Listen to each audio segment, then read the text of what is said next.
que é o ECA Digital e do que ele é feito para nos proteger? O que ele tem que proteger, pelo menos, ou evitar? O que acontece quando parte do que estava na Deep Web vem para a internet que as crianças podem acessar? E o que acontece quando essas crianças são expostas a todo tipo de violência regularmente, sem ninguém estar vendo? E dos desdobramentos disso, por que a gente está vendo em colégios de elite, em bairros nobres, entre famílias muito ricas, violência em adolescentes aumentando e aumentando muito, o que é um assunto complexo, cheio de nuances, com muitos desdobramentos super complicados aqui no Brasil, que no Não Ficção, onde a gente fala de ciência do dia a dia, a gente vai ouvir da Vanessa Cavalieri, que é juíza e responsável pela Vara da Infância e Juventude do Rio de Janeiro, também é professora de Direito da Criança e do Adolescente na Infam e na Emerge, e é criadora do protocolo Eu Te Vejo. Bora ter uma conversa fundamental com ela. Ah, e um disclaimer para quem vai assistir essa conversa, é uma conversa que tem gatilhos de violência e é uma conversa que eu vou ter que contar com o compartilhamento de vocês para mandar para outras pessoas, porque isso aqui provavelmente é o tipo de conteúdo que não vai ser promovido e impresso numa rede social. Obrigado. Vanessa, muito obrigado pelo privilégio. Faz muito tempo que eu queria ter essa conversa com você por aqui e os motivos para ter essa conversa, infelizmente, só aumentaram e só ganharam corpo por diferentes desdobramentos, para pegar alguns tópicos que pretendo tratar com você e que eu acho que tem tudo a ver, assim, estão amarrados e eu quero desamarrar eles com você. A gente tem os casos de agressão a animais, teve o caso do cachorro, da cadela Orelha, que foi agredida e morta, e tem uma fala sua muito marcante para mim, que é bastante sintomática da coisa, que é, tem dezenas desses casos acontecendo todos os dias, e a gente vê isso acontecendo online. A gente tem os casos de violência contra meninas, organizadas por meninos, organizados por jovens, organizados por homens, violência contra mulheres, organizados por homens, e a gente vê isso do grupo de discussão do colégio de elite da Zona Oeste de São Paulo, falando das meninas estupráveis, ao policial que aparentemente executou a esposa, ou mulher, ou a companheira, e estava na conversa, que revelam agora, chamando ela de beta submissa, enquanto ele é o macho alfa. Então, no mínimo, alguma violência ao redor disso está acontecendo, por conta de uma ideologia que para mim está muito amarrada com o resto. E N outras coisas estão acontecendo no Brasil agora, principalmente em relação às mulheres, tudo isso amarrado com a internet. Eu queria começar puxando esse assunto e puxando a tua experiência. Você assume a Vara da Infância e da Juventude no Rio de Janeiro em 2015, se eu não me engano, e acredito que pegou essa transformação da internet pós-Gamergate, pós todo aquele lance lá fora de ataque às mulheres, do pessoal descobrindo que a misoginia era o que catalisava a internet contra pessoas pontuais, então era uma boa ferramenta. O que você viu mudar nesses 10 anos para a gente ver esse tipo de problema acontecendo agora? Bom, eu queria também agradecer, viu, Átila, o convite para estar aqui, e que bom que a gente conseguiu compatibilizar as agendas. Acho que as coisas acontecem no momento certo, então talvez precisasse acontecer mais coisas para a gente até poder enriquecer aqui a nossa conversa.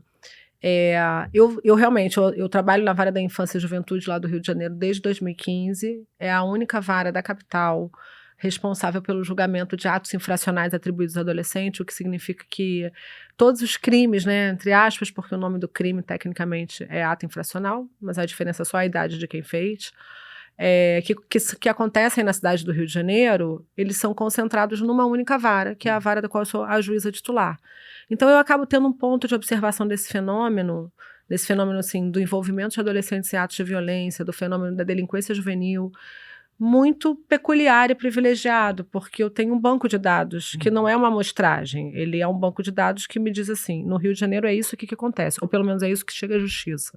Tudo isso vai passar por você. Tudo vai passar por mim. Então eu tenho esse banco de dados e desde 2016 eu comecei a colher esses dados e compilar isso numa planilha de Excel, né? Assim, a gente não tem assim um programa que roda isso, que me permite puxar relatórios, mas eu tenho isso, o dado bruto concentrado em algum lugar, e não é uma amostragem, é a totalidade dos dados do que chegou. Desde 2016, a gente está em 2026, então eu tenho uma década de dados, inclusive de dados biopsicossociais desses jovens, que são colhidos diariamente quando um menino é apreendido em flagrante ou ele responde na justiça.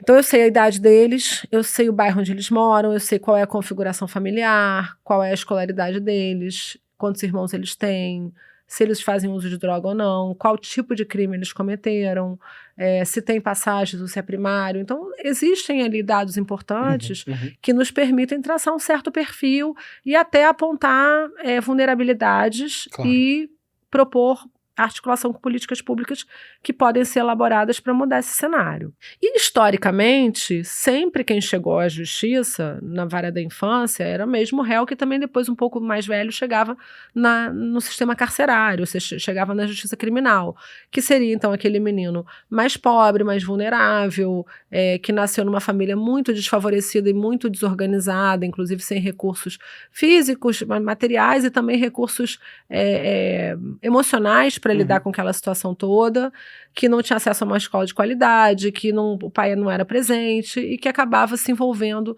em crimes muito ligados a uma aquisição rápida de patrimônio e principalmente roubo, furto e tráfico. Certo. Sintoma de desigualdade. Assim, eu acho que sintoma de desigualdade com algumas coisas a mais, né? Com uma sociedade muito consumista. Não acho que o problema é o capitalismo, eu acho que o problema é o consumismo, né? A gente tem sociedades capitalistas em que há menos consumismo e a coisa não anda pelo mesmo modo, mas a gente hoje vive uma sociedade no Brasil em que ser é ter, né? E ter é ser, e o seu sucesso e o seu poder é definido pelas coisas que você consegue comprar. E esse menino, ele quer a mesma coisa que o menino da idade dele, que nasceu numa família rica, quer. Ele quer ter o tênis de marca, como eu sou carioca, ele quer ter a camisa oficial do Flamengo, e por aí vai, né? E quer dinheiro para gastar no baile e tomar um energético com vodka, com uísque. E é assim que ele obtém esse dinheiro, porque ele não ganha mesada, diferente do menino rico que não precisa roubar, porque ele tem a mesada dele lá garantida para adquirir essas coisas. E aí a gente começou a notar, nos últimos anos, uma mudança nesse perfil, ou um acréscimo de um outro perfil que não chegava ao sistema de justiça e que não frequentava as páginas policiais. Então, além desse garoto mais pobre, morador de comunidade, nesse contexto que eu falei, que obviamente continua chegando e provavelmente continuará durante um longo tempo, até que o Brasil, né, adote, então, as políticas públicas capazes de mudar esse cenário, mas começou a chegar um jovem, um adolescente de classe média, de classe alta, alunos das melhores escolas particulares do Rio de Janeiro, moradores de bairros nobres, nascidos em famílias não só com uma situação econômica mais estável, mas assim, com aqueles recursos mínimos que a gente entende necessários para que o adolescente, a criança, possa se desenvolver de forma segura e saudável.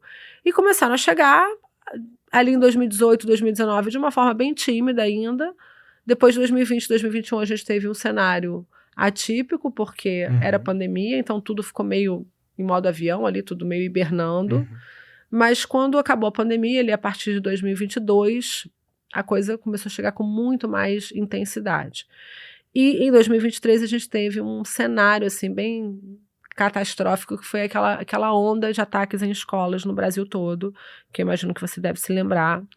E houve muitos ataques em várias cidades do Brasil, inclusive no Rio de Janeiro, inclusive aqui em São Paulo, alguns casos mesmo trágicos, com óbito de adolescentes, de alunos e de professores. E eu comecei a receber esses casos. E aí foram muitas dezenas de adolescentes envolvidos em ataques em escola que chegaram. E eu, além de ter esse banco de dados, né, do quadro completo do Rio de Janeiro, tem um outro ponto de observação. Eu tenho esse zoom, assim, uma grande angular, mas eu tenho aquele zoom, assim, daquela lente, assim, que vai lá dentro do olho, porque eu olho no olho do menino, ele senta na minha frente, eu converso com ele, eu escuto as histórias, né? Então eu tenho uma teleobjetiva para falar com ele. E aí, conversando com esses meninos, interrogando eles e escutando as histórias, dia após dia, vendo as histórias se repetir, eu percebi que, na verdade, a história era sempre a mesma. E que eles contavam uma história em que eles tinham percorrido uma trajetória que tinha conduzido eles a praticar aquele ato de violência extrema ou planejar o ato sem executá-lo porque a polícia chegou antes. E eram histórias em que eles tinham sido vítimas de muito sofrimento, de muita exclusão, de muitas humilhações, de muita violência. E ninguém viu nada acontecendo. Eles só foram vistos quando eles deixaram de ser vítimas e assumiram a posição de agressores. Mas foram vistos com um objetivo, um objetivo de que eles fossem, então, punidos, encarcerados e aí colocados num lugar onde não precisassem mais ser vistos, onde pudessem continuar invisíveis. Quando eu percebi que isso era uma história que se repetia e que eu fazia parte desse ciclo de invisibilidade, já que eu era a dona da caneta que colocava esse adolescente lá no cárcere para se tornar invisível de novo, eu decidi que eu ia quebrar o ciclo. Que quando chegasse ali, eu ia vê-lo e eu ia obrigar todos a verem o que eu estava vendo. Então, comecei a desenvolver uma metodologia de atendimento socioeducativo para esse jovem, que começou a ser assim, trabalhada com a rede e a reunir uma equipe multidisciplinar, então, saúde mental, educação, família, justiça restaurativa e, eventualmente, outros atores que, numa situação peculiar de algum adolescente, se fizessem necessários. E traçar junto com essas pessoas um plano, junto com o Ministério Público, a Defensoria ou o Advogado de Defesa, um plano de atuação na vida desse adolescente que pudesse tirar ele desses fatores de risco e acrescentar fatores de proteção para que ele, então, seguisse um outro caminho. Só que isso ainda era pouco, né? Porque as histórias se repetiam e eu fui ficando perplexa de ver como ninguém estava percebendo o problema, o tamanho do problema, como os pais não estavam entendendo o que estava acontecendo na internet, como os pais não tinham ideia do que estava acontecendo, como as escolas não sabiam como trabalhar convivência e violência nas escolas, como havia lacunas de regulação, como era importante o poder público também construir políticas, né, de regulação. E aí foi aí que, então, assim, eu decidi sair das 4 paredes da sala de audiência e passar a conversar, principalmente com escolas e famílias, sobre aquilo que eu estava vendo, para que todos vissem também o que eu estava vendo, porque se tornou de verdade, assim, uma angústia que tornou imoral e antiético para mim continuar parada, assim, eu precisava sair, sabe, eu precisava dividir com todo mundo que eu estava vendo, para que todo mundo entendesse qual era a sua responsabilidade no problema e também em que parte poderia ser solução.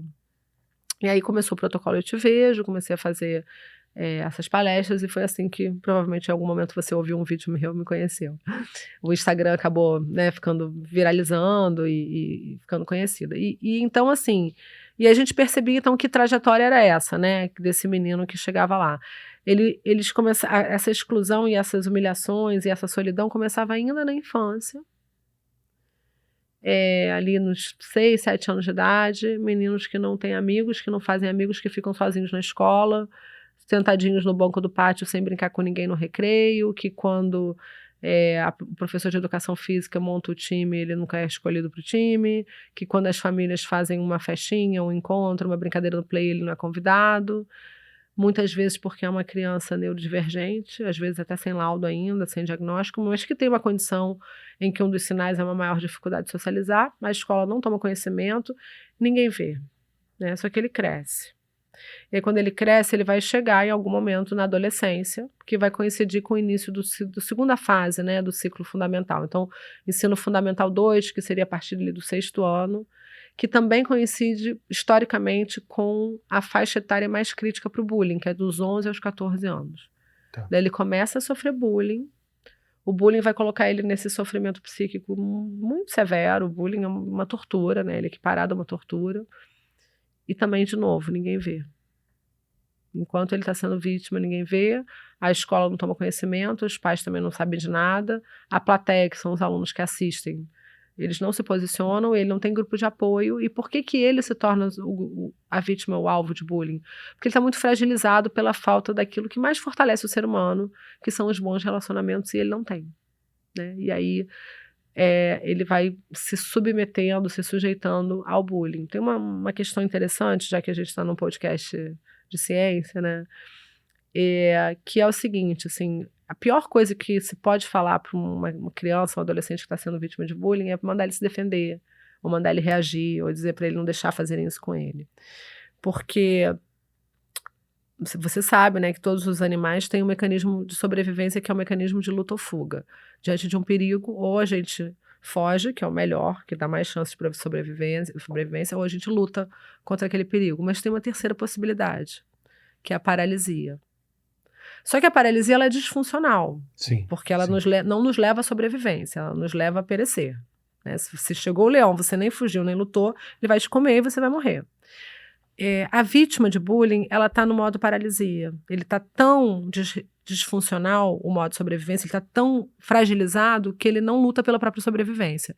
Então ele paralisa. É o modo em que você perdeu o controle sobre qualquer coisa que está acontecendo e Você se assume entrega. simplesmente o que vier e se Você entrega. se entrega. Que acontece com o bicho, e quando acontece com o bicho é porque ele vai morrer. Porque já acabou, luta ou fuga, já não tem mais energia, Exato. já esgotou o cortisol, já foi tudo, ele simplesmente abre mão de Exato. tudo, assim. E é por isso que a gente vê, às vezes em vídeos de bullying, assim, a vítima de bullying é um menino, às vezes, muito maior fisicamente, mais forte do que o agressor. E ele não reage. Se ele desse um soco no agressor, ele caía para trás. Só que ele não reage. Ele não reage porque, embora ele seja mais forte fisicamente, emocionalmente ele é muito mais frágil, né? E aí a gente pega esse animal, né, esse animal ser humano que está sem nenhuma condição de reagir, que já se entregou para ser abatido, e fala, você tem que reagir, não deixa fazer isso com você. Se ele conseguisse reagir e não deixar fazer isso com ele nem seria vítima de bullying. Ele só é vítima de bullying porque ele não consegue reagir, né? E por isso a importância dos adultos fazendo o seu papel, né? O papel de enfrentar o bullying, de interromper, é dos adultos da escola, adultos da escola, e dos pais também, e dos pais de todos os envolvidos. E a plateia está envolvida, a plateia é essencial para que o bullying aconteça. Bom, mas aí ele não é defendido por ninguém, e ele está sofrendo, ele dá sinais desse sofrimento, mas, de novo, ninguém vê. Ele não é visto na escola e ele também não é visto em casa, que a gente vive um momento, a gente pode conversar isso daqui a pouco, em que as famílias estão muito disfuncionais, os pais estão muito ocupados, muito distraídos e não percebem os sinais que os filhos dão. E aí vem a cereja do bolo, né? Assim, o que mudou então? Outro dia um amigo meu que é psicólogo, com quem eu estava falando sobre esse assunto, ele me perguntou, Vanessa, tudo bem, mas sempre teve isso daí? Sempre teve um menino que ficava sozinho no banco, sempre teve bullying, e não tinha ataque em escola. É a pergunta que eu ia fazer, porque não quero validar, dar como aceitável, porque é comum, mas quando eu estava na escola, sempre teve ou a pessoa que não tem trato social, ou que não tem as amizades, ou que é excluída, e tinha o bullying. Não lembro de presenciar o tipo de bullying que a gente vê em casos famosos agora, mas em algum grau Existia, sempre teve. é. Né? O que muda agora? Então, o que muda? Eu acho que mudam duas coisas, tá? A primeira coisa que muda, que eu acho que é essa cereja do bolo, é que antigamente um menino que sofria bullying e que estava ali com todo esse sofrimento guardado, sofrendo, com raiva, com ódio, querendo vingança, ele não tinha para onde correr. Ele não tinha muito como extravasar esse desejo de vingança e essa raiva acumulada. Agora, o que acontece com esse menino? Ele vai, assim, acho que essa é a cereja do bolo, que grande mudança. Ele, então, vai para um lugar que eu sempre digo essa frase e repetirei eternamente, até que não seja mais, né? Que é o lugar mais perigoso onde uma criança ou um adolescente pode estar sozinho hoje em dia. Ele vai para um ambiente digital e lá ele fica sozinho, sem supervisão dos adultos. E aí vem a grande diferença, porque lá ele vai encontrar o que ele buscava desde pequenininho, quando ele ficava sozinho no banco do recreio. Ele encontra amigos, ele encontra os seus pares. Que são quem? São outros meninos com as mesmas histórias de sofrimento, de exclusão, de isolamento, de bullying e de invisibilidade. Só que esses meninos veem ele pela primeira vez. Ali ele é visto. Ele é visto, os outros dizem que ele importa, nomeiam as violências que ele sofreu e tem um plano de vingança contra os causadores de tanta dor. Que é, nas palavras deles, que eu leio semanalmente nos computadores apreendidos, nos celulares, está tudo lá no chat. Matar quem merece morrer. Esse é o plano de vingança. Eu vou matar quem merece morrer. Entrou no modo luta. E aí, muitas vezes, eles acabam colocando em prática esse plano de vingança, seja matando, entrando numa escola fazendo um ataque, ou punindo os responsáveis em outros lugares. Assim, eu acho que antes a gente vai entrar na questão da misoginia, mas eu estou te contando a história de como eles são recrutados. Né? Assim, como é que a radicalização online de meninos de 12, 13, 14 anos. Todos eles passaram por esse cenário. Isso eu observei em dezenas de casos de violência extrema nas escolas que eu recebi para julgar. Depois eu tive contato, eu conheci em meados de 2023, eu conheci a professora Thelma Vinha da Unicamp, do GPEM, que é a maior pesquisadora sobre violência escolar do Brasil, né? E esse grupo do GPEM, o trabalho deles é incrível. É um grupo que a gente ainda vai ter conversa aqui, com certeza. Ela tem um relatório de 2024 sobre os ataques de 2023, que foi revisto em 2025. E ela conclui exatamente a mesma coisa, né? Só que ela fez uma pesquisa em âmbito nacional e mais focada nos casos em que houve óbito, né? Nos casos de violência, de ataques em que houve óbito. Para mim, se houve o ataque, houve a morte ou não, é irrelevante quando a gente trata da prevenção. Porque se por acaso a polícia conseguiu investigar rápido e pegar, assim, isso não muda tudo o que aconteceu antes. Foi circunstancial a evitação da violência. Claro que é importante salvar vidas, mas não para fins de quando a gente pensa na estratégia de enfrentamento.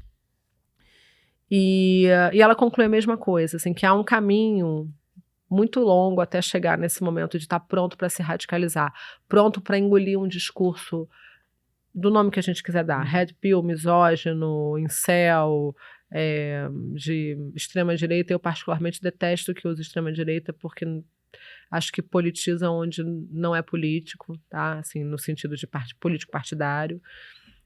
Muitos sequer sabem o que é direita e o que é esquerda, e não é por isso, né? Assim, eu acho que, por exemplo, a raiva, o ódio das mulheres vai muito mais no sentido de entender que essas meninas excluem e ele nunca vai ter chance de sair com a menina popular e bonita da escola porque ele é o esquisito e ela não vai sair com ele, do que porque ele se identifica com um partido ali de extrema-direita, entendeu? E então eu acho que essa é a grande mudança, né? Assim, é o eco e o megafone que a rede social e que o ambiente digital traz para esses adolescentes. Antes, o menino que ficava lá assim, nossa, minha vontade era pegar uma faca, entrar na escola e furar todinha essa menina que me humilhou na frente de todo mundo. Isso ficava só na cabeça dele. Não tinha eco. Ele não tinha a menor ideia de que isso podia ser efetivamente realizado, na grande maioria das vezes. E num país que tinha arma à vontade, ele fazia isso, como foi nos Estados Unidos, por décadas já, né? Exatamente. Hoje, ele pensa isso. Aí, quando ele chega lá numa panela no Discord, ele vê mais 300 falando a mesma coisa. Com a mesma história. 300 que querem matar 300 meninas que humilharam e 300 professoras que eles acham que foram injustas e 300 colegas que fizeram bullying. Então, aí ele percebe, mas então, isso que eu tô pensando não é tão absurdo assim. Na verdade, não, claro que não é absurdo, é merecido. A gente tem o direito de fazer isso. Porque você passou por isso, eu também passei por isso. Então, aquilo vai te dando uma concretização, uma viabilidade, sabe? Não é mais tão absurdo, porque tá todo mundo concordando que aquilo ali é uma saída honrosa e viável. Eu acho que é muito do efeito manada das redes, né? No sentido de você repete tantas vezes aquela verdade e fica concentrado ali na bolha do pensamento único, que eu acho que a maior armadilha das redes sociais é essa bolha do pensamento único em que o algoritmo nos coloca, que é aquilo que antigamente, lá nos anos 80, para um menino que passava isso pela cabeça, parecia uma ideia meio louca, meio absurda, e ficava só no pensamento, agora não, é algo perfeitamente razoável de ser feito. Posso trazer mais alguns fatores? Claro. Você me diz se eles entram aí também? Acho que eu tenho a impressão, sou pai de um menino, que vai fazer 5 anos ainda, mas já tenho que me preocupar agora, porque eu não quero ver ele passando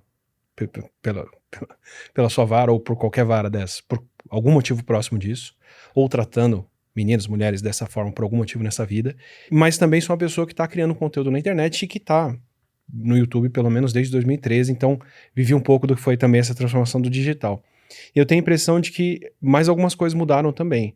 Uma é o registro disso acontecendo, porque se tinha bullying antes, isso ficava restrito à escola, restrito à sala, restrito àquele círculo, ou o que aconteceu na rua depois da aula, ou alguma coisa assim.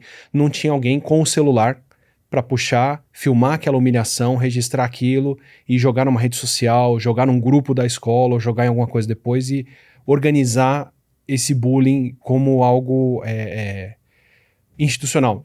Saindo um pouco da vítima só, né? Mas do grupo. O grupo, né? E todo esse registro que vai te acompanhar pro resto da sua vida, de que naquela situação, naquela viagem, naquela hora, filmaram você sendo humilhado e vão poder usar isso contra você a qualquer momento, assim, a coisa ganha essa escala de que aquilo vai te marcar, vai te seguir pro resto da vida. Como qualquer registro na internet segue hoje, né?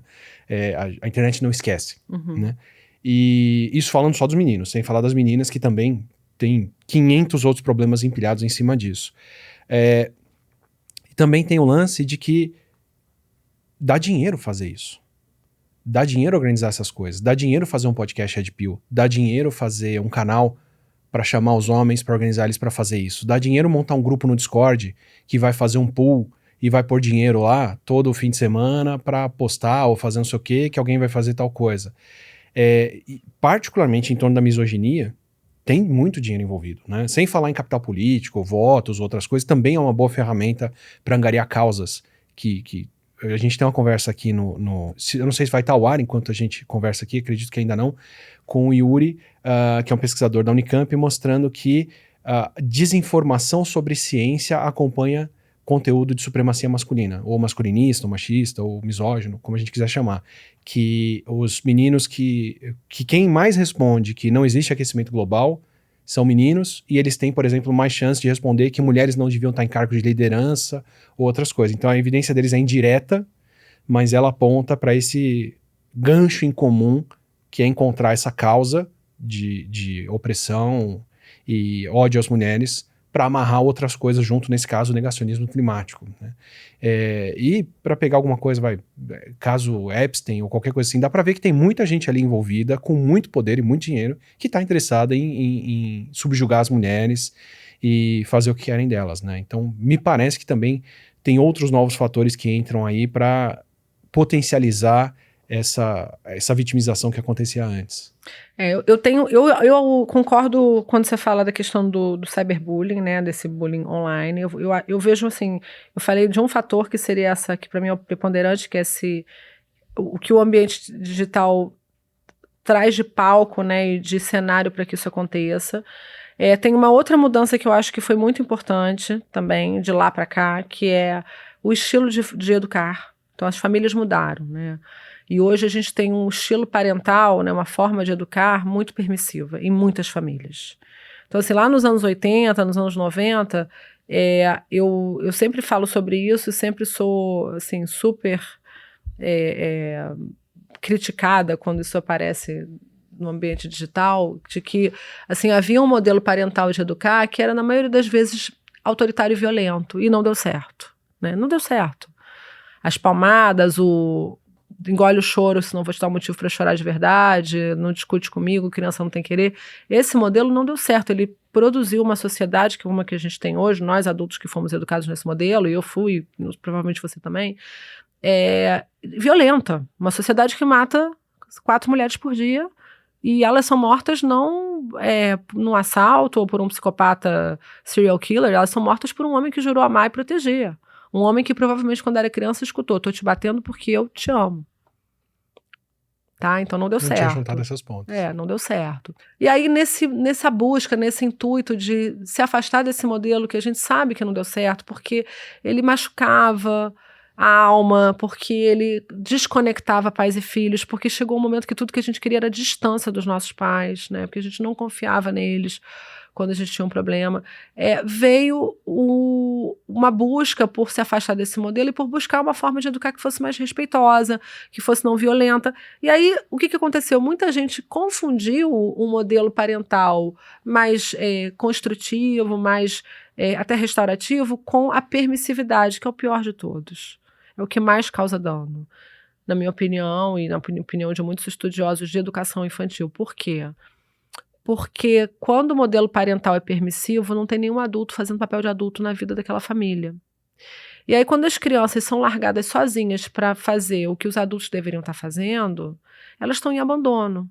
Então, assim, qual é esse papel do adulto que os adultos não estão fazendo? É um papel de liderança. O papel do adulto na família, do pai, da mãe, de crianças e adolescentes, é o papel de guiar, de liderar, de dizer o caminho é por aqui que a gente vai. E é um papel de tomar as decisões difíceis e irreversíveis na vida do filho. As decisões importantes, aquelas que depois de tomada vão ter consequências irreversíveis, são os pais que têm que tomar. E eles estão abrindo mão desse poder, dessa hierarquia, dessa autoridade e delegando isso para as crianças e para os adolescentes. Quando a criança é largada ela própria com esse peso da tomada de decisão que deveria caber aos adultos, sem ter condições para isso, porque ela é só uma criança, só um adolescente, muitas vezes ocorre um fenômeno psíquico chamado parentificação da criança. O que é a parentificação da criança? A criança internaliza o adulto. Ela se torna o adulto dela mesma. E aí, obviamente, ela perde a infância. Isso muitas vezes acontece. São aquelas crianças ali que com 13, 14 anos já estão tomando conta de si, dos pais se bobear. E dos irmãos. E dos irmãos. E isso tem um peso enorme na vida da pessoa. E muitos, inclusive, se suicidam e sequer chegam à vida adulta. A gente tem números de suicídios na adolescência hoje, assim, que nunca tivemos antes. Dependendo do recorte que a gente fizer, se olharmos meninas de 10 a 14 anos, o suicídio é a primeira causa de morte na adolescência hoje. É muito Aqui assustador. no Brasil também. No Brasil e no mundo. É muito assustador. Então esse é um problema que eu acho assim, que aí você mistura a permissividade com essa falta de supervisão na internet, uma mistura explosiva. E aí eu acho que tem mais 2 fatores. Um deles é o cyberbullying acontecendo diferentemente daquele bullying que era só no ambiente analógico, quando não existia o ambiente digital. Então o menino ia para a escola e ele era xingado, ou ele levava uma rasteira, ou pegava um lanche dele, ou ele levava um pescotapa, e aí todo mundo que estava em volta dava uma risada ali, 4, 5, 6 riam, os outros ficavam olhando, e aí ele assistia a aula, e talvez no final da aula, na saída, ele sofresse mais uma humilhação, e aí ele ia para casa, e de repente em casa ele tinha um vizinho do prédio que era super gente boa, que gostava das mesmas coisas que ele, e ele ficava na casa do vizinho, ouvindo LP, e sei lá, e jogando videogame, ou conversando sobre os planetas e sobre dinossauro, e ele saía daquele estresse tóxico e um estresse crônico, né? Aquele estresse que vai se repetindo, que vai se acumulando. Ele tinha uma pausa nesse momento de estresse. Ele só ia lidar com aquela situação de novo quando ele voltasse para a escola. No dia seguinte, ou se fosse um final de semana, ele ficava ali o final de semana inteiro sem ter aquela situação de estresse, e aí voltava na segunda-feira. O bullying era uma condição desculpa, era um evento do dia e não a condição de vida daquela pessoa. Exato, era um momento pontual. Era uma violência, gerava estresse, era terrível, atroz, cruel, mas era pontual. Agora não, o cyberbullying, ele vai acontecendo. Vamos ficar com essa cena. O menino chegou na escola, tomou um pescotapa, os outros riram. Só que alguém filmou. E aí aquilo acabou naquele momento no presencial, mas o vídeo não acabou, porque ele vai para grupos de WhatsApp, ele vai para os stories do Explana, e ele vai ser compartilhado exaustivamente, e ele vai chegar em casa, e quando ele pegar o celular dele e olhar o WhatsApp, ele vai ver que ele está em todos os grupos sendo objeto de chacota, e que no final de semana ninguém convidou ele para a festa porque ele é excluído, e que está todo mundo se divertindo, ele não foi chamado.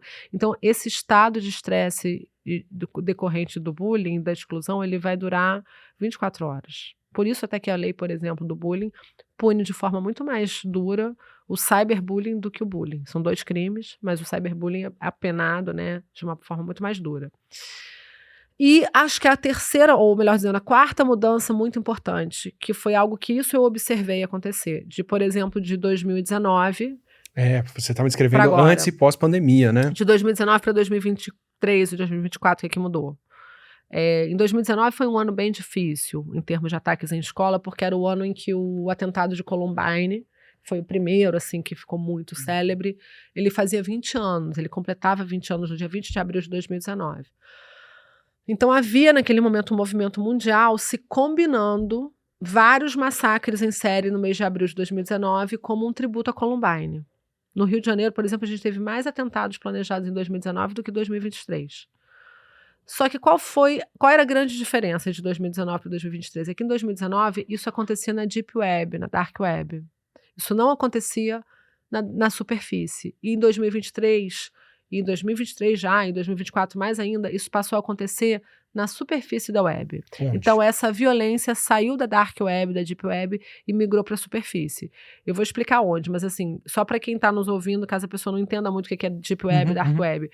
Qual é a importância prática disso? É que é muito mais difícil um adolescente, uma criança, acessar a dark web. E na dark web, na deep web, encontrar ali um grupo que está planejando ataques em escola. Que era um site sem endereço óbvio, que você tem que saber que existe VPN, aquele grupo. Você tem que saber, você tem que ter o convite, você tem que encontrar. É muito mais difícil. Tem que ter algum conhecimento mais avançado de tecnologia para conseguir chegar lá. Agora está na superfície, ou seja, está nas redes sociais. O que um adolescente precisa para encontrar um fórum de violência extrema? Um celular na mão, basta isso. E praticamente todos têm celular na mão. A gente tem uma pesquisa, acho que 96% dos adolescentes usam celular. Então, aonde que isso está acontecendo? Principalmente no Discord. né? O Discord hoje é o aplicativo, a plataforma mais usada para cometer crimes online entre adolescentes. Mas assim, Discord, Instagram, TikTok, antigo Twitter, X, grupos de Telegram. Então, assim, tudo isso é usado. Tudo isso são aplicativos que é um clique para começar a usar. Não precisa procurar.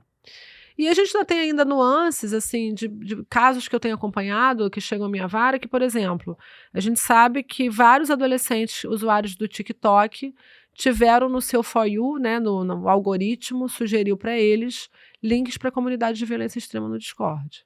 Então não precisa nem procurar. Né, ele está lá vendo o TikTok e de repente aparece um link. E aí você pega um menino ali de 12 anos que clica no link, entra lá no servidor privado e é de repente uma comunidade de automutilação. E ele está vendo lá um monte de gente cortando o braço e sangrando. Aquilo é muito sedutor para adolescente. É meio que a lógica do filme de terror, né?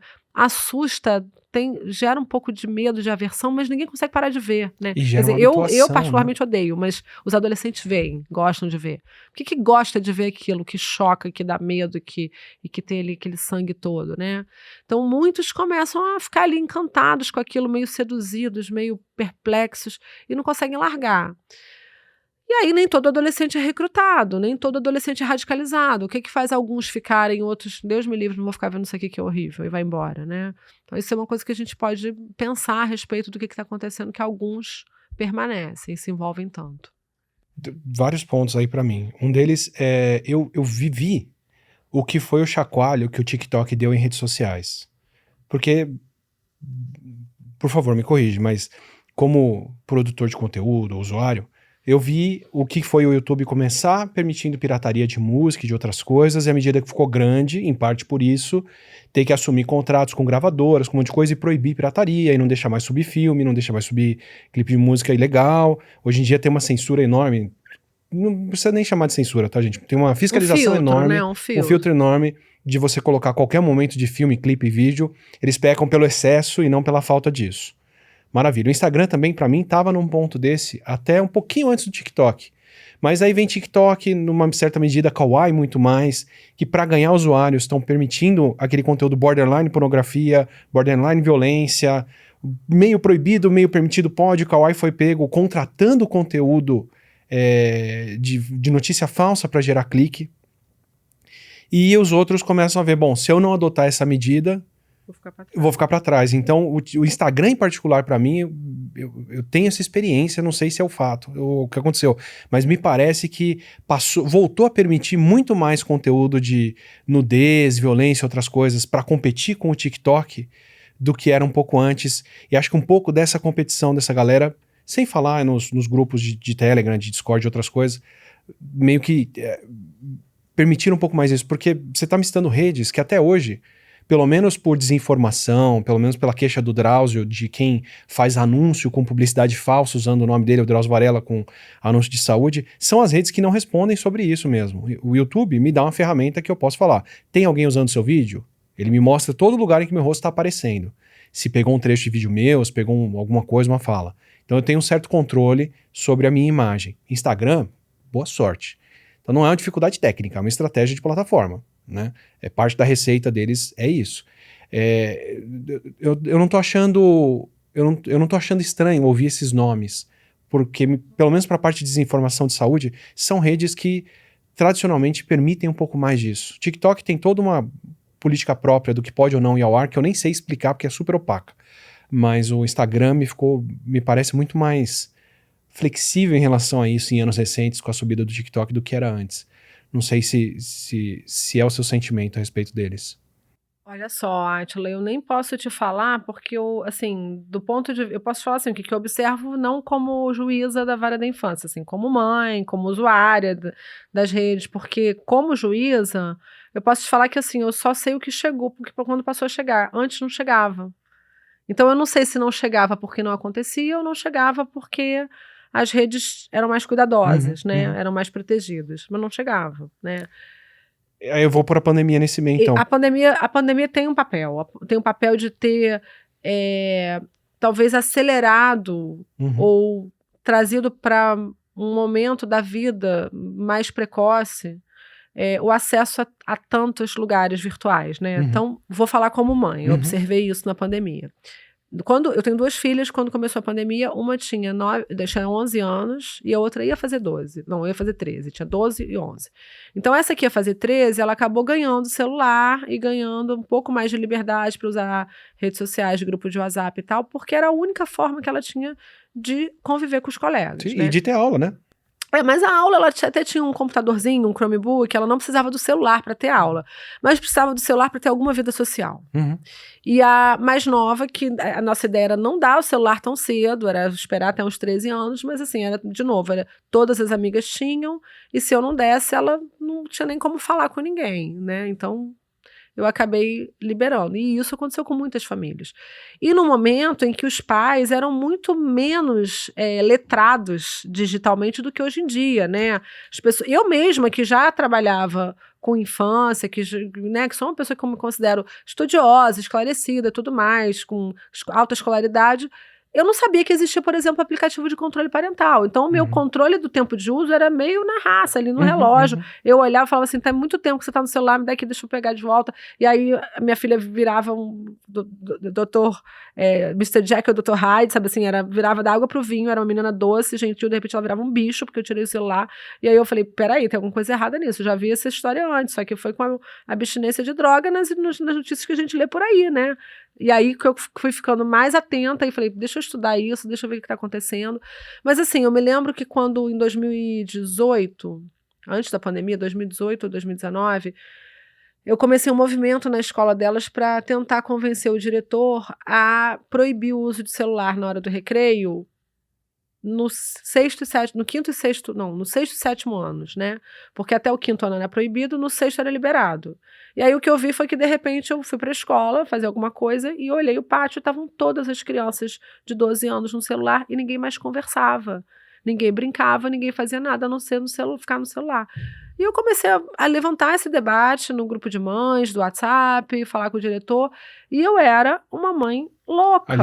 Alienígena. Eu era um alienígena numa escola com 1.500 alunos. Não tinha ninguém que concordasse comigo.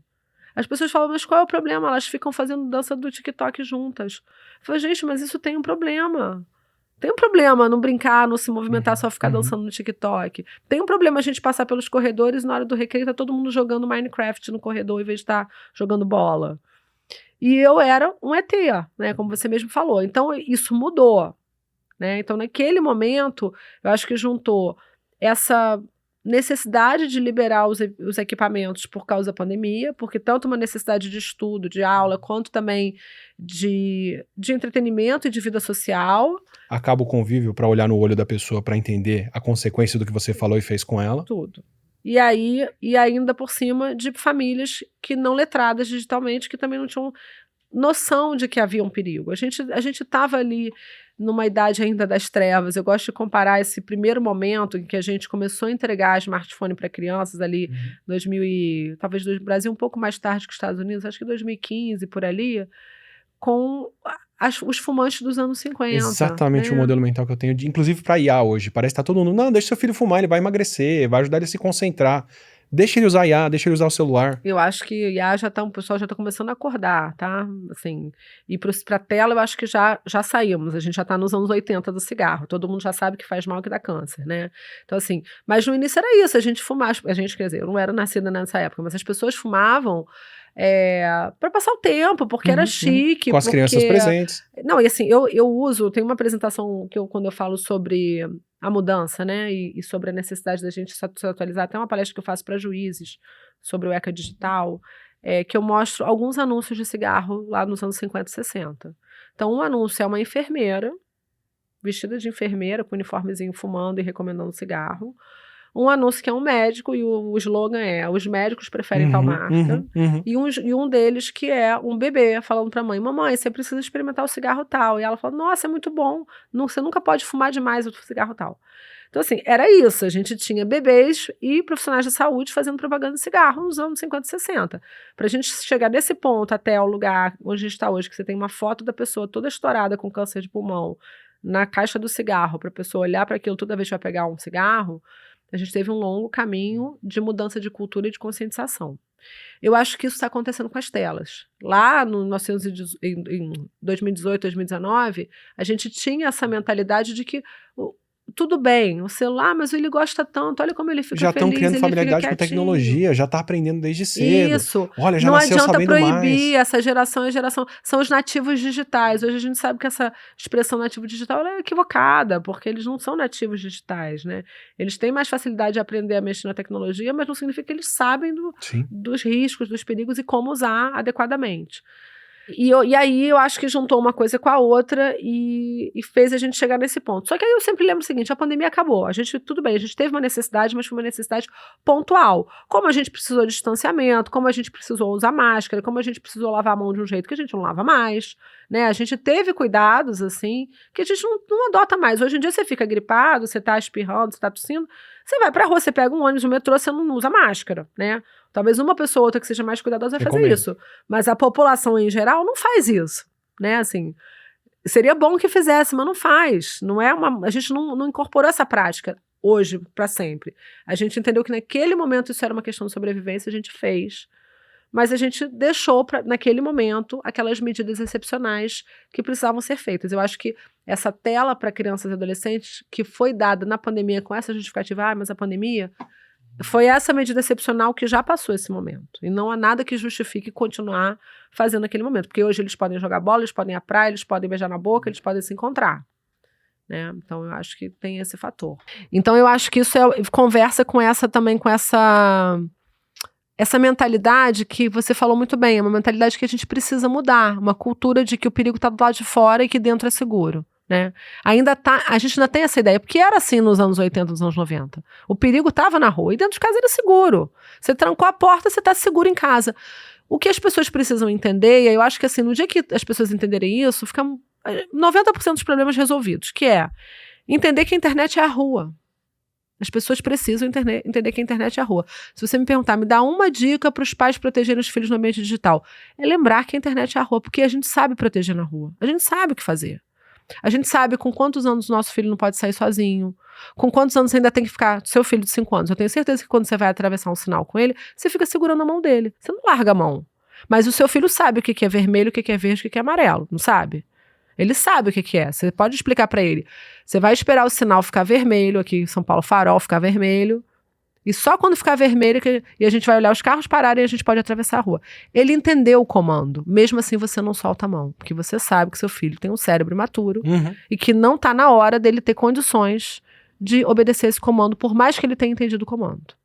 Então, se você sabe que seu filho não pode ficar sozinho num lugar público, porque ele pode não aguentar esperar e ser atropelado, ele também não pode estar sozinho na internet, porque a internet é a rua. Não, meu filho já pode atravessar a rua sozinho, eu já posso largar a mão dele porque ele sabe obedecer o comando. Então talvez ele possa ficar na frente da televisão enquanto você vai tomar banho, porque ele entendeu o comando. Se alguém abordar ele, ele vai saber como responder. Mas ele sai sozinho de casa? Já sai? Ainda não? Se ele não sai sozinho de casa, ele não pode estar sozinho na internet, porque a internet é a rua e vai ter estranhos lá. Ele já sai sozinho de casa. Seu filho sabe qual estranho pode entrar em casa?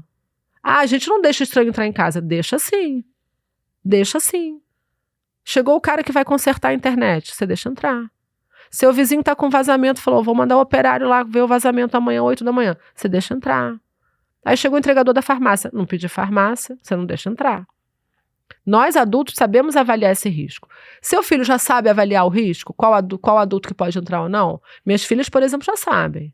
Se eu precisar receber um prestador de serviço e eu não puder estar na hora, minha filha tem condições de receber sozinha. Então ela já pode estar sozinha na internet. Se seu filho já sabe fazer esse grau de análise refinada, de saber com qual estranho ele pode conversar, qual não pode, ele já pode estar sozinho na internet. Até lá não pode, precisa de supervisão, precisa de mais ou menos acompanhante, né, companhia dos adultos junto. Só que a gente ainda tem essa ideia de que dentro de casa é seguro. Esse modelo mental que a gente desenvolvido precisa fora, mudar. aplicado dentro. A gente precisa mudar a mentalidade, cultura. A gente precisa entender o que é a internet. E aí, assim, eu sempre falo o seguinte, se o seu filho está dentro do quarto, esse quarto confortável, seguro, com ar-condicionado, com uma cama confortável, mas dentro tem um celular, um notebook, um tablet, com acesso à internet, é como se dentro do quarto dele tivesse uma porta da rua. que você nem vê, porque a porta do quarto dele está fechada para a sala, você não vê, mas lá dentro tem uma porta. E essa porta permite qualquer estranho entrar no quarto dele. E os estranhos que entram, sentam, conversam, brincam e comem à mesa com ele, metaforicamente, são os piores possíveis. São pessoas mal intencionadas, não são pessoas legais que entram. Então eu acho que isso é uma questão que a gente precisa bater na tecla e falar assim, até entrar por osmose. Assim, eu tenho falado, e eu tenho visto mudança de mentalidade acontecer. Outro aspecto que você traz é essa questão do exemplo que os pais dão no uso da internet, né? E aí eu acho que tem um dado também bem interessante, que é o seguinte, eles fizeram uma pesquisa que mostra o seguinte, mais ou menos 60 e poucos por cento, não vou saber o número exato do percentual, das crianças dizem que frequentemente falam com os pais e eles não respondem porque estão no celular. Crianças menorzinhas ali de 9 anos para baixo. E mais de 60% dos pais dizem que é frequente que os filhos falem com eles e eles não tenham escutado porque estavam no celular. Desculpa, isso cai numa coisa que eu estava percebendo como biólogo, como alguém que está criando uma criança. Se você foi parar num mundo alienígena, tá, um alien veio, te sequestrou, soltou você num lugar novo, você não conhece nada naquele ambiente. Como que você vai saber interagir ou fazer qualquer coisa? Você vai ver o que os aliens fazem. E onde os aliens passarem mais tempo e o que eles fizerem com mais intensidade, provavelmente é o que tem de mais importante. Se você não tem nada, você não sabe nada pior daquele lugar, vou seguir esse, né? São as crianças olhando pra gente. E é bizarro ver pais indo pra praça, indo pro parque ou pra fazer alguma coisa, solta a criança e imediatamente puxa o celular, porque tudo que a criança vai ver que tem de importante naquele ambiente, naquele espaço, é olhar para aquela tela. E se a criança chamou, e você não olhou, não tem importância de criar esse olhar, não tem para que desenvolver isso, ela vai fazer outra coisa e ela nunca vai desenvolver, ou sei lá, vai ter menos chance de desenvolver o trato humano básico de como conversar e fazer. Então, tô supondo aqui, acho que nem é o papo pra gente explicar isso ou não, mas imagino que muita coisa que a gente entende como neurodivergência aumentando, ou trato social não sendo desenvolvido, não sei o quê, tá morrendo nessa etapa aí, que é dos pais não interagirem com os filhos, porque eles estão presos na tela, e não a criança. A criança vai ser depois, para liberar mais tempo de tela para os pais, mas a gente tá no problema muito mais. Sim, eu até vou pegar um gancho nisso que você falou, porque outro dia eu estava falando sobre esse percurso da violência extrema que começa ali na escola, nesse isolamento, e aí eu tinha um pediatra, né, um neuropediatra, na verdade, na plateia, e ele veio conversar comigo no final e ele me falou, Vanessa, olha só, é muito antes. Começa nos bebês recém-nascidos, porque as mães estão amamentando bebês com a tela na mão. Então, o bebê fica caçando o olho da mãe, né? Assim, a gente sabe que nessa construção da psique ali até 8, 9 meses de idade, enquanto o bebê ainda não sabe que ele é um ser autônomo em relação à mãe, ele busca o olhar da mãe e através do olhar da mãe que ele vê enquanto ele mama, né, seja no peito, seja com uma mamadeira, ele vai entendendo, primeiro entra nessa relação meio simbiótica, que ele e a mãe são uma coisa só, até que ele começa a entender que ele não é a mãe e que ele é um outro ser, enfim, e toda essa teoria, pelo menos, da construção da identidade, da personalidade. Então, o que ele falou que está acontecendo é o seguinte, eles passam 1 ano sem conseguir encontrar o olhar da mãe. E aí isso gera consequências para o resto da vida, inclusive a perda da empatia. Já estão estudando assim, uma correlação que isso pode ter com depois transtornos de conduta e de personalidade, porque não se constrói essa empatia, essa convivência, essa alteridade com o outro. Tá? Então isso é muito sério, muito sério. Eu tive com uma pesquisadora de uma universidade alemã e ela falou, a gente está fazendo treinamento com mulheres grávidas, né, assim, fazendo tipo capacitação de mulheres, tipo curso de grávidas, ensinando elas que não pode pegar o celular durante o momento de amamentar. Não fumem, não consumam álcool, não peguem o celular. E não peguem o celular durante a amamentação, porque o bebê precisa do olhar da mãe, né? E aí, assim, eu amamentei as minhas filhas durante muito tempo, e aí quando a criança começa a ficar um pouquinho maior ainda mama, é muito claro, assim, ali com 8, 9 meses, se você começa, por exemplo, a conversar com uma pessoa enquanto está amamentando, a criança, ou ela larga o peito e fica te olhando, ou ela morde para chamar a atenção, porque ela quer o olhar para ela, naquele momento é dela, né? E ela precisa dessa troca. Ou se ela tá vendo a outra troca, ela tá aprendendo alguma coisa sobre como pessoas interagem. Exatamente. Né? E aí, a gente entra nessa questão que você falou da refeição, que é uma tecla que eu bato muito, muito, muito, muito, do quanto as famílias pararam de fazer refeições em família, né? Pararam de sentar à mesa para comer. E isso não é trivial. Isso é a espinha dorsal da convivência comunitária do ser humano, né? Acho que a gente é o único animal, você é biólogo, pode falar melhor que eu, mas é o único animal que prepara as refeições para compartilhar e comer junto, não só por uma necessidade de se alimentar e sobreviver, mas porque isso é um momento de interação e de afeto, né? De conexão humana.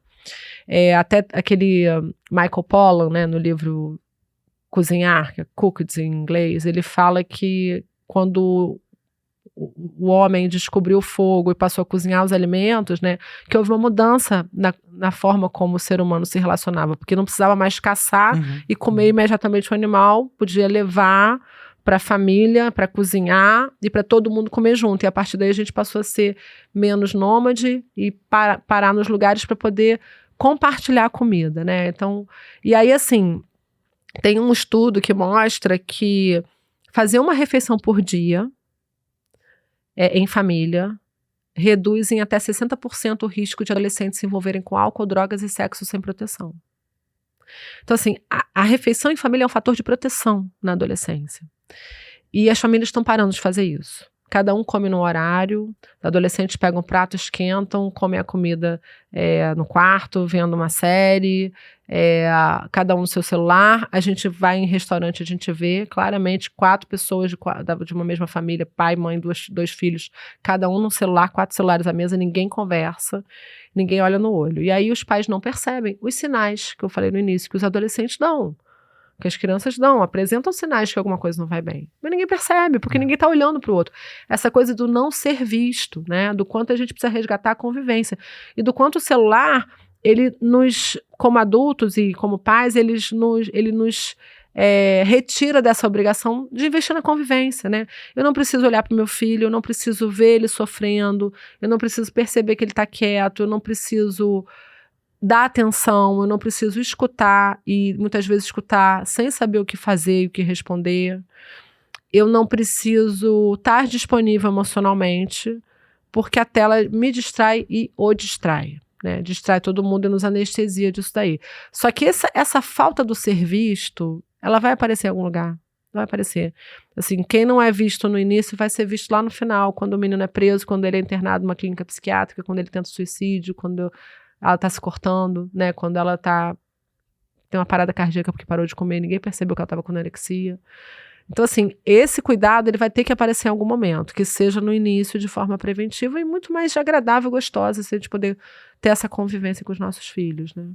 Tem um lance você falou agora, me veio na cabeça que, primeiro, tem um trato, se não me engano, um dos tratos sociais universais de todas as sociedades que foram ver é que você tem um horário do dia em que as conversas acontecem, que é em torno das refeições e em torno do horário de dormir, à luz da fogueira, meio que é onde a conversa vai acontecer.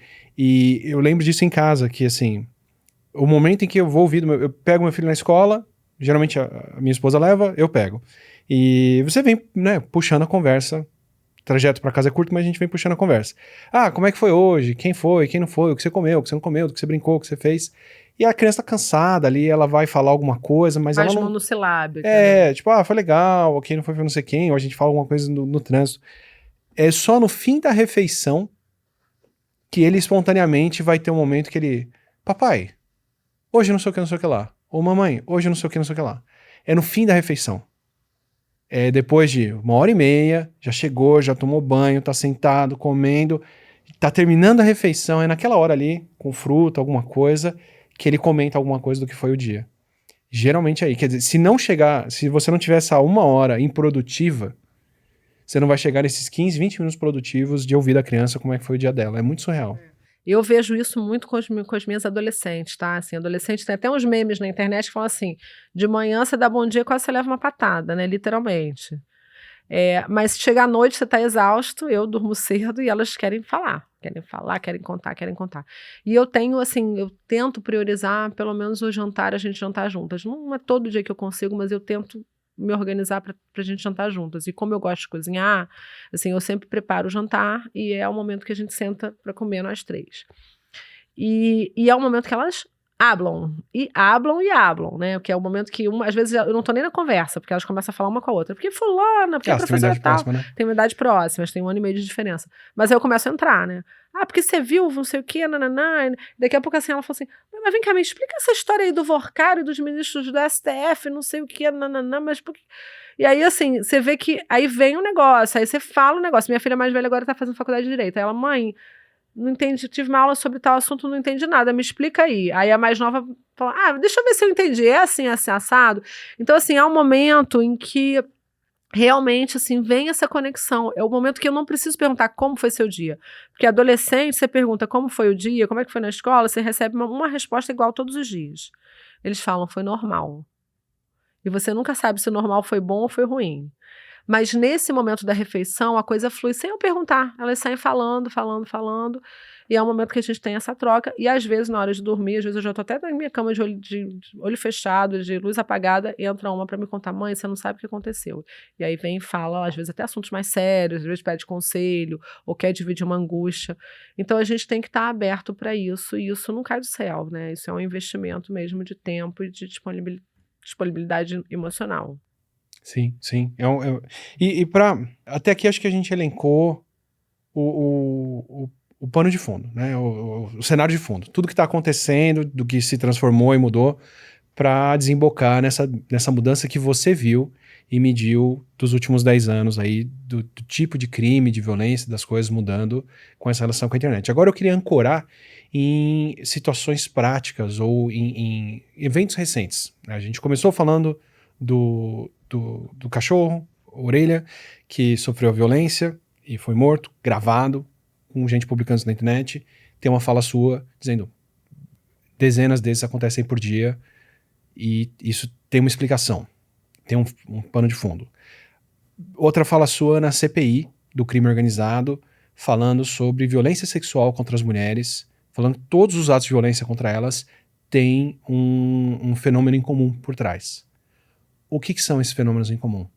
Como isso tudo está desembocando agora estruturalmente com essas plataformas, com essa estratégia, com esses meninos que passaram por esse problema todo, com esses pais que não estão disponíveis e não estão funcionais, isso está desembocando no quê? Onde o problema se manifesta hoje, para depois a gente poder desdobrar em que soluções que sanam ou não tudo que a gente falou até aqui. Então, eu acho que existe uma radicalização online que vai acontecendo e que muitas vezes, assim, eu acho que não dá para culpar só a internet, né, e só esse ambiente de terra de ninguém que viraram algumas plataformas, né, esse verdadeiro coliseu virtual, até porque, assim, nem todo adolescente cai no conto da radicalização, né, então a gente tem que olhar essas causas, que eu já falei bastante, do que aconteceu antes, por que alguns vão ser atraídos e seduzidos por esse discurso violento, extremista, e outros não. Agora, o fato é que a gente tem algumas plataformas onde esse conteúdo de violência extrema e de misoginia, de sexo degradante, como acontece na pornografia industrial, que é misógino, que é violento contra a mulher, que é degradante, e esses discursos de red pill, de misoginia mesmo, né, de machosfera, vem sendo amplamente hospedado, né, divulgado, encontra ali um palco e isso vai sendo entregue para meninos cada vez mais jovens. Então eu acho que a gente precisa, sim, de uma regulação desse ambiente também, né, assim, de ter uma internet em que é um lugar minimamente civilizado, um lugar minimamente civilizado, né, com o mínimo de respeito e de segurança que se espera de qualquer lugar. E não é isso que está acontecendo hoje em dia. Assim, existe um ambiente com tanta atrocidade que há um fenômeno acontecendo, que é um fenômeno psíquico, neurológico, que é a dessensibilização em relação à violência, né? Isso vem sendo amplamente estudado e a gente está vendo isso na prática. Assim, eu vejo muito na prática como há um aumento, um recrudescimento dessa violência, da crueldade no modo de fazer, né, assim, nunca é só um xingamento, ou só uma humilhação, ou só um ato de racismo, ou só uma homofobia, tem sempre requintes de crueldade, se a gente pode falar assim, tem sempre um algo mais que torna aquilo muito pior, sabe, assim. Eu já assisti sessões de tortura de animais, assim, e é um negócio, assim, inacreditável, assim, inacreditável. Eu tenho mais de 25 anos trabalhando no sistema de justiça, eu nunca vi na minha vida, nunca vi, nem nunca ouvi falar nas coisas que eu tenho visto de 1 ano e meio pra cá. Me dá palpitação de ouvir isso. Terrível, assim, de perder o sono. E eu sou uma pessoa já desensibilizada em relação à violência, porque eu lido com isso o tempo todo. Então, por exemplo, eu escuto depoimento especial de crianças que foram estupradas toda semana, e depois eu vou para casa, eu janto e durmo, porque isso não tira mais meu sono. Embora eu ache terrível, assim, eu durmo, eu vivo com isso. Se eu não conseguisse ir para casa e dormir, eu não podia mais trabalhar com isso, porque eu já teria enlouquecido. E o que está acontecendo é essa dessensibilização em relação à violência extrema de pessoas em desenvolvimento, com o cérebro ainda imaturo. Então, o cérebro está sendo desenvolvido e moldado, shapeado, se essa palavra, posso falar aqui um estrangeirismo, dentro dessa lógica de não dói, não me incomoda ver um gato ter a pele arrancada ou ter o olho cortado com uma lâmina. Não me incomoda ver uma menina ser obrigada a enfiar uma navalha dentro da vagina. Não me incomoda ver pessoas comendo carne humana ou bebês de 5 meses sendo estuprados ao vivo. Toda semana, todo dia, muitos ficam todos os dias em panelas do Discord. E aí a gente está vendo assim, algo muito assustador. Os laudos psiquiátricos de avaliação desses adolescentes, eu mando fazer avaliação psiquiátrica, muito frequentemente vem mais ou menos com a seguinte conclusão: não se pode diagnosticar transtorno de personalidade antissocial, que é vulgo psicopatia, na adolescência, porque depende da formação da personalidade, que vai ser ali em torno de 18, 19, 20 anos. É um processo que ainda não completou. Não completou, então não posso dizer que ele tem um transtorno de personalidade, porque a personalidade dele está em formação. Então o que os laudos dizem? Não posso diagnosticar ainda, porque ele só tem 15, 16 anos, mas ele já atende os critérios. Então ele já tem todos os critérios que a gente precisa ter numa pessoa que será um... Caminha para isso. Ele vai ser. Mais que caminho, isso eu sei que será, só não posso dizer ainda. Daqui a 2 anos você me manda de volta, eu vou avaliar e vou dizer que é. E isso está aumentando com uma frequência, assim, que eu nunca vi. Assim, antigamente a gente tinha um champinha, um maníaco do parque. Agora eu tenho só na minha vara pelo menos uns 15 adolescentes que são psicopatas, que vão ser psicopatas. Que não têm remorso, que não têm arrependimento, que não têm...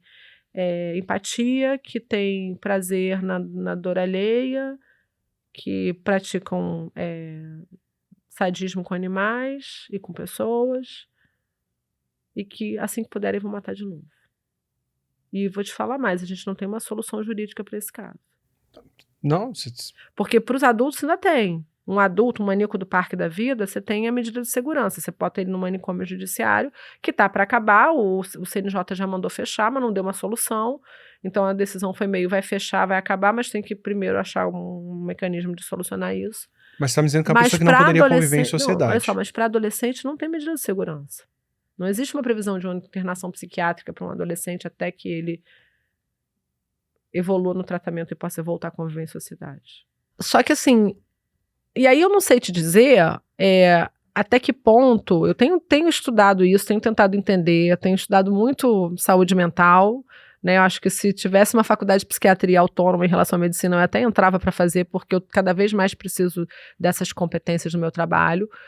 Mas o que eu tenho entendido, e eu acho até que se você depois for entrevistar um psiquiatra, vale a pena retomar esse tema, é que não se sabe muito bem o que causa o transtorno de personalidade. Não se sabe nem se são só fatores genéticos, no sentido de que a pessoa já nasce assim, com uma predisposição irreversível, ou se é algo que acontece na primeira infância, mas o que se sabe é que há uma alteração em uma determinada área do cérebro responsável por essa empatia, que ela é diferente e que a pessoa não consegue sentir empatia e remorso. Nem todo mundo que não sente empatia e remorso vai torturar gato, ou vai matar alguém. Mas você tem agora um sistema que canaliza as pessoas para isso, né? Só que agora a gente tem adolescentes e crianças até sendo expostas a um conteúdo que vai causando essa insensibilidade. E eu pergunto para eles, o que você sentiu quando você estava lá, sei lá, cortando as patas do cachorro? E eles falam, não senti nada. Não sinto nada. Eu não sinto pena, mas também não sinto prazer, mas também não sinto pena, não sinto nada. É difícil, viu? Difícil, porque o que a gente faz com um adolescente de 13 anos que não sente mais nada? Então eu não acredito numa solução que não seja através da mudança disso, assim. Não é Sim. possível que a gente continue com esse cenário. O Discord especificamente, que é o lugar que dá palco para isso tudo hoje em dia, o que acontecia, como eu falei, há 5 anos atrás na Dark, na Deep Web, hoje acontece no Discord, nas panelas do Discord, é quase um experimento antropológico. Então, se a gente fizesse o seguinte experimento, vamos pegar aqui um grupo de pessoas, sei lá, o representante do Discord uma vez me disse que eles têm 200 milhões de acessos por mês. Então, vamos dizer assim, a gente pega 100 mil pessoas e faz um experimento com elas. Não tem regra, não tem consequência, não tem limite. Pode fazer o que quiser. E vamos ver até onde essas pessoas são capazes de ir. Qual o limite ético da atuação delas?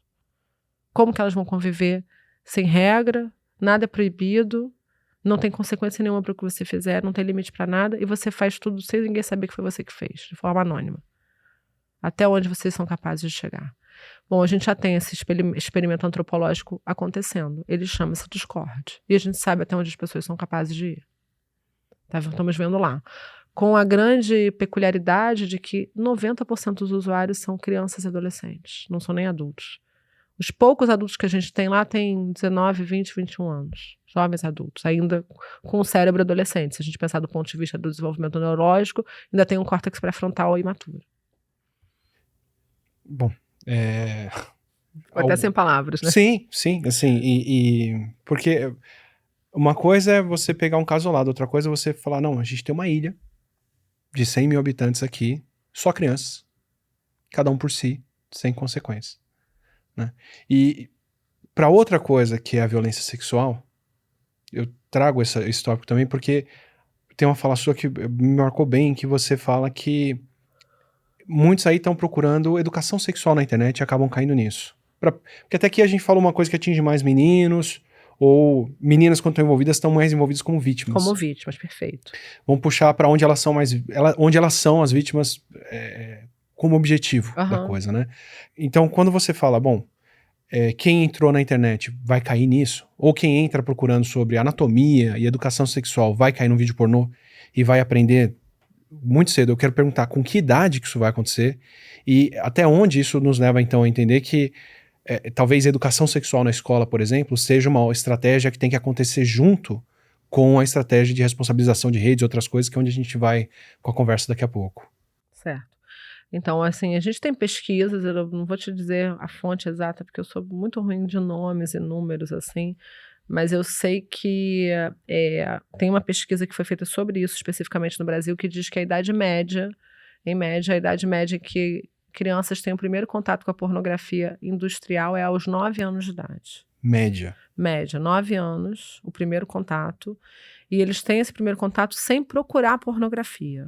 Por acaso, buscando outras informações, tipo educação sexual, como os bebês são feitos, qual o tamanho de um pênis, como é que é a reprodução assim assado, fazendo um trabalho para a escola, e aí dá um clique, dá 2, no terceiro abre um site pornô que vai ter um box dizendo, você tem 18 anos? Aí você clica que tem, e na cena seguinte você tem ali uma mulher fazendo sexo com 10 homens, e sendo subjugada e violentada e humilhada, e com todas as características que a gente sabe que tem nesse tipo de pornografia. E aí essa criança muitas vezes fica excitada de ver essa cena, porque a excitação sexual é algo natural, né? Ela não vai acontecer de uma forma consciente. E aí ela começa a ter uma referência do que é prazer, do que é relação sexual e de como deve ser desenvolvido esse relacionamento sexual muito divorciada da realidade.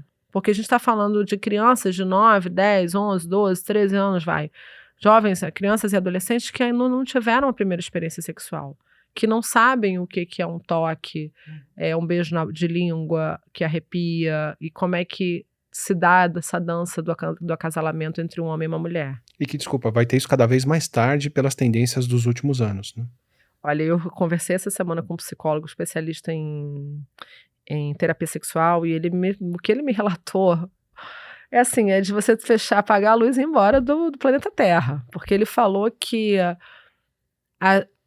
os homens até desde a adolescência até ali os que já têm 40 anos, né, então assim, que já foram adolescentes, os homens que eram adolescentes quando surgiu a Tadalafila, então o que ele me explicou? Que assim, hoje o menino já começa a vida sexual dele, ele já começa a usar o Viagra, a Tadalafila, porque ele fica com medo de não manter ereção pelo tempo que ele acha que deveria, porque ele vê no filme que os homens ficam 2 horas com É tipo o lance do anabolizante, das outras coisas. E aí o que acontece? A Tadalafila, ela tem um efeito, que é a ereção é muito mais rápida e ela dura muito mais tempo e ela não precisa de excitação para acontecer. Então você não precisa de toque, de uma dança ali de excitação. Tipo, ela tipo desensibiliza ainda a tudo que devia estar acontecendo ao redor. Exatamente. Você quer dizer, o homem já fica com o pênis ereto sem precisar de um estímulo. O estímulo é a própria droga. Só que isso, ao longo do tempo, faz ele perder ereção. Faz ele perder a sensibilidade, né? Depois de um tempo, não faz mais efeito. Não consegue mais. Mas aí ele nunca aprendeu a fazer isso. Nunca aprendeu a fazer isso. E ao longo dos anos, de décadas usando, ele não para de fazer efeito. Ele é como se criasse uma habituação e não faz mais efeito. Aí eles vão pro urologista, porque estão sem ereção. E aí o médico começa a dizer, ó, vamos tentar assim, tentar assado, nada dá efeito, o que ele sugere? Prótese peniana. Aí eles fazem a prótese peniana. Cedo. Com 40 anos, vai. Cedo, né? Uma idade que, em tese, não era para estar com disfunção erétil. E aí eles passam a ter, então, a ereção porque tem a prótese, mas não conseguem ejacular, porque eles não têm orgasmo, não chegam ao prazer, porque não tem excitação. Na verdade, é uma ereção fake, que não decorre da excitação. E aí eles chegam na terapia, né? E ele me contando isso, assim, eu falei, gente, mas que vida horrorosa é essa para todo mundo, né? Você passa uma vida inteira sem saber o que é sexo de verdade, né? E isso muitas vezes vem desse contato precoce da pornografia, que ele tem um efeito diferente nas meninas e nos meninos. As meninas também estão sendo muito prejudicadas por isso, porque elas também estão tendo acesso. É diferente lá dos anos 80, 90, de novo, muita gente vai falar assim, como a história do bullying. Ah, mas sempre houve pornografia e sempre houve consumo de pornografia por adolescentes. Como tinha Faces da Morte para alugar na locadora, mas não quer dizer que... Qual é a grande diferença do que acontecia lá nos anos 80, 90 para o que tem hoje? É que antigamente... Para um menino, primeiro que assim, tinha uma coisa que era muito dos meninos, né? As meninas consumiam muito pouca pornografia, era um consumo muito mais dos meninos. Para um menino conseguir um vídeo pornográfico, ele tinha que ir na locadora, arrumar ali um primo mais velho, um amigo mais velho, ou o cara da locadora que fazia uma vista grossa, pegava um filme que ficava uma semana na casa de um e todo mundo ia para lá ver e via o mesmo filme 500 vezes. E aquilo era sempre a mesma história e que era aquilo que tinha. Então era um acesso muito menos quantidade e muito menos diversificado do conteúdo, né? Que é a diferença entre tomar cerveja e tomar pinga, ou entre usar a folha de coca e o crack. Tem uma diferença de grau. E aí o que acontece hoje? Um clique tem qualquer coisa que você possa imaginar e coisas que a gente nunca pensou tem lá. Graças a IA mesmo. E aí, ele vê 15 segundos uma coisa e fala assim, ah, não, esse aqui eu não gostei muito. Aí vai para outro, e vai para outro, e vai para outro, e vai para outro. Então, isso vai gerando sensibilização e vicia, tá? A pornografia, esse uso da pornografia desse jeito, ele é muito viciante, como as apostas online, como as redes sociais com seus algoritmos, como o vape. Não é à toa que são os vícios que essa garotada transita entre, né? Troca um para outro, para outro, para outro. Se largar o celular, daqui a pouco tá fumando vape, fumou um pouquinho do vape, daqui a pouco pega o celular de novo e assim vai. Então esse é um primeiro problema. Há uma desensibilização. Segundo, assim, eu comparo a pornografia com os ultraprocessados. Então, se você pega uma criança lá, seu filho de 5 anos, que eu estou presumindo que ele não come ultraprocessados, né? Pai biólogo, ele cuidadoso, consciente. Aí ele passa um mês na casa da avó, comendo um monte de tranqueira, um monte de biscoito recheado, porque eu falo biscoito porque eu sou carioca, suco de caixinha com corante, cheio de açúcar, enfim, por aí vai. Quando voltar para sua casa, você vai dar uma manga para ele, ele não vai querer comer. Porque nada na natureza, nenhum alimento na natureza vai ser tão estimulante para as papilas gustativas dele como aqueles alimentos que não são de verdade, cheio de química, que é hiperestimulante para o paladar dele. O dia que ele tomar refrigerante, ele não vai aceitar mais água no almoço, como ele toma hoje. A mesma coisa acontece na pornografia. Uma relação sexual de verdade, com corpos reais, com toque real, com o que acontece entre duas pessoas, quando elas fazem sexo, ela nunca vai ter o grau de estímulo que tem na pornografia industrial. Então o sexo de verdade começa a ficar muito sem graça. Você pensa lá, um menino dos anos 50, 60, ele via o tornozelo da menina, ele tinha uma ereção. Nos anos 80, que todo mundo já usava minissaia, talvez ele não bastasse ver o tornozelo. Mas se desse um beijo de língua, ele já tinha uma ereção. Hoje, nem no sexo eles conseguem ter ereção sem medicação. Porque nada é tão estimulante quanto a droga que eles usam, que essa excita, que é a pornografia industrial. É muito triste, tá? Eu tenho 2 meninas e eu fico, assim, com muita pena delas estarem crescendo e começando a vida, né, afetiva nesse mundo. Depois a gente tem o problema de que eles recebem um parâmetro, um padrão dessa pornografia industrial de que a mulher gosta de ser desrespeitada, machucada, xingada, violentada. E eles reproduzem isso nas relações deles. As próprias meninas, muitas vezes, quando consomem com frequência pornografia, também passam a ter esse parâmetro de que isso é que é a forma de se relacionar. De mandar bater, de mandar machucar, de querer muito. Eu já tive casos de meninas que quiseram fazer sexo grupal, e aí às vezes no último ela estava muito cansada e não quis mais, e aí ela foi estuprada pelo último, mas ela tinha tido relação consensual com mais 4, entendeu? Assim, da onde vem essa história, esse fetiche do sexo grupal de meninas de 14 anos, assim? Então isso vem da pornografia, né? E aí a gente vê muitas vezes isso migrando da tela, desse ambiente que estaria só na fantasia, para a vida real, para o mundo real. Então a gente tem tido muitos casos de estupros entre adolescentes, que são colegas, que são amigos, que convivem, que estudam na mesma escola, que têm amigos em comum, em festas, e inclusive estupros coletivos. Não é à toa que você tem essa discussão acontecendo num grupo da escola discutindo quem é mais estuprável. Quando você diz assim, olha, um grupo que está escrito lá, lista das meninas mais estupráveis, o que eles estão dizendo? Na minha opinião, que são as meninas que eu gostaria de transar, que eu gostaria de fazer sexo, né? Que são bonitas, que são desejáveis, que têm um corpo bonito, enfim. Só que o estuprar hoje virou um sinônimo de eu quero fazer sexo com ela. De que forma? Da forma que eu aprendi a fazer. A mulher gosta de ser estuprada, né? Então, assim, você olha lá os critérios de busca de sites de pornografia, você vê lá, o número 1 no Brasil é novinha. Novinha. Sexo com a enteada, né? Assim, então, sexo com a novinha é estupro, né? A menina menos de 14 anos, que é o que eles chamam de novinha, é estupro. Então é o critério de busca número 1 no que é consumido pelos homens na pornografia. Enfim, o papel de pai aqui tá dando muito gatilho. Vou aproveitar o gatilho então. E aí? Enquanto a gente grava, acaba de ser anunciado o ECA digital, o Estatuto da Criança e do Adolescente digital. Eu queria ouvir de você que lida com a outra ponta, que é a falta que isso faz ou não, como você vê isso? É uma solução ou pode se tornar uma solução? Eu, como alguém que já está um pouco escolado de internet, entendo que esse é o momento da histeria. É o momento da galera falar sobre uma coisa que não está em aplicação, de extrapolar consequências que não necessariamente têm a ver com o que vai acontecer de fato. E a gente já viveu várias LGPD, outros projetos de lei. Esse conceito de lei que cola no Brasil é bem complicado. Então eu sei que, como uma lei que está sendo aprovada nesse instante, que não tem mecanismos para muitas coisas que estão sendo propostas ali, me parece que se ela for aplicada, se ela for bem aplicada, ela pode se tornar uma ótima ferramenta, como é o Pix, que é uma ferramenta de transferência digital, mas não foi aplicado de forma neutra, foi aplicado como uma coisa de infraestrutura para todo mundo ter acesso. A gente já teve outras conversas por aqui.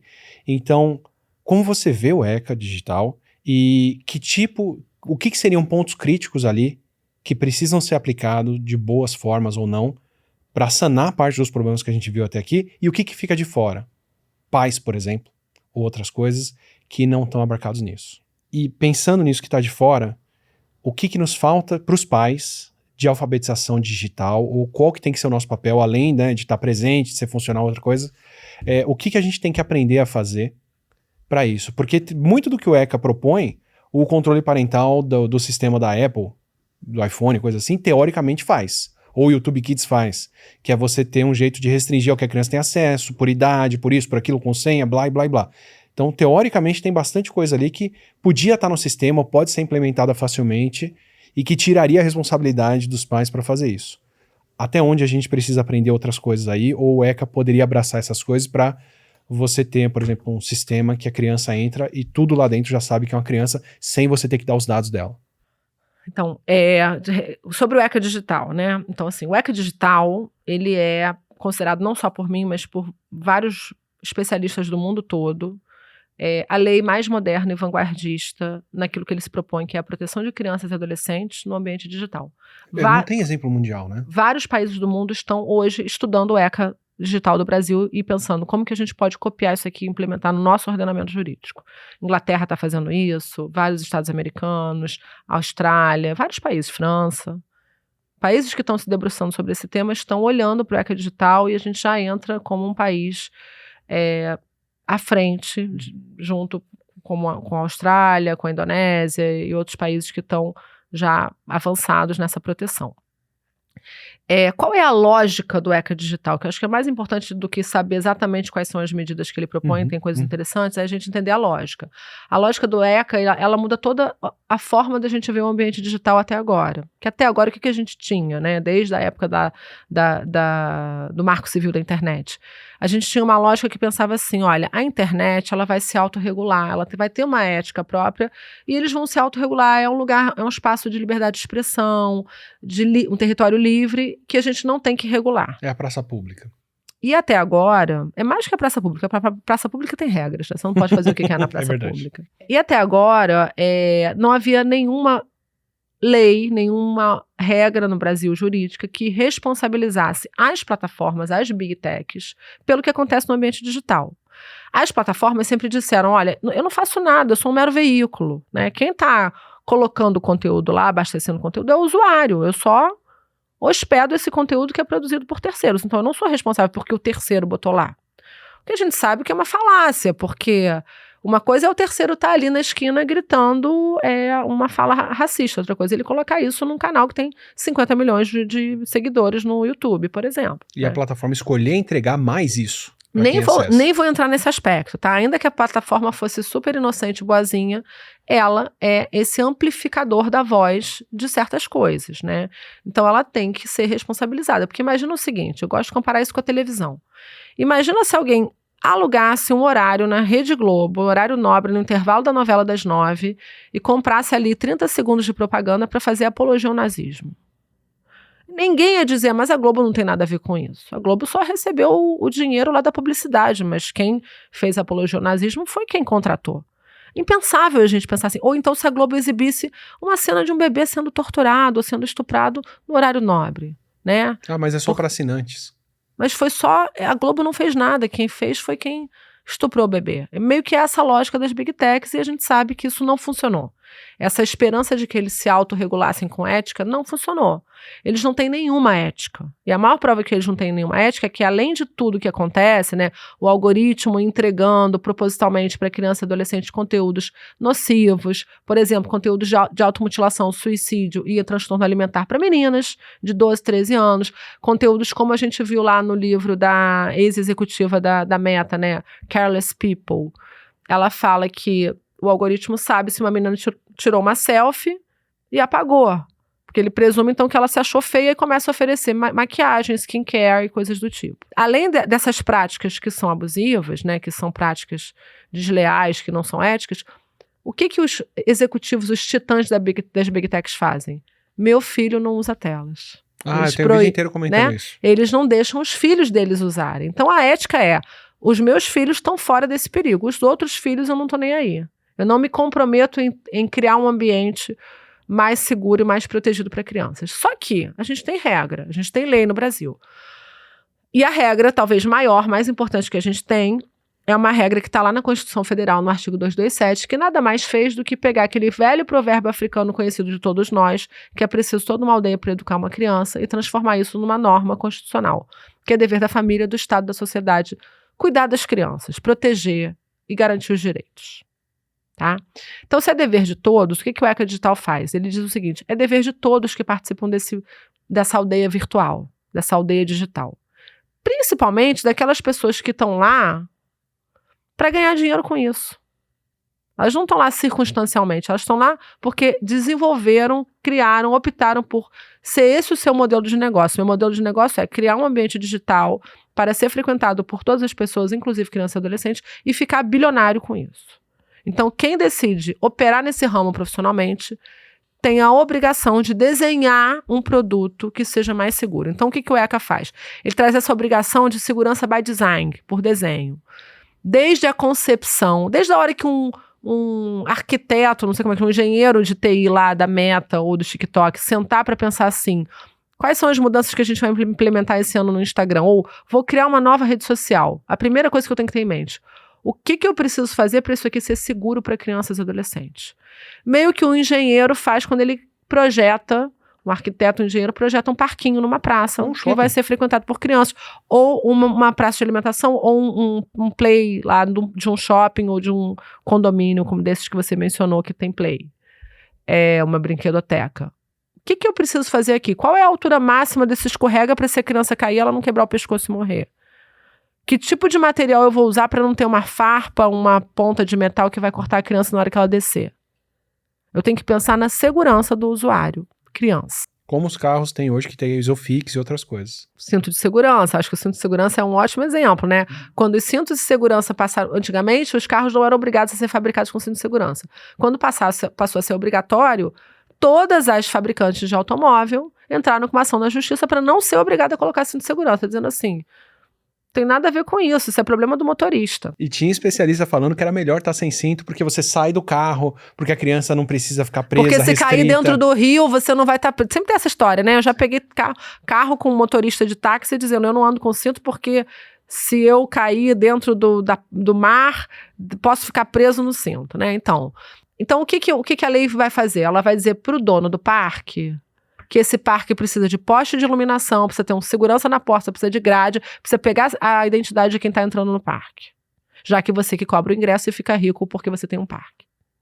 Então, essa obrigação primeira de criar um ambiente digital seguro para crianças é das Big Techs. E aí a gente vai ter várias regras, como proibição de perfilamento, proibição da rolagem eterna, de autoplay nos vídeos, de conteúdos emocionantes, de algoritmo, que se você não tem perfilamento, você não pode ter o algoritmo sugerindo conteúdo.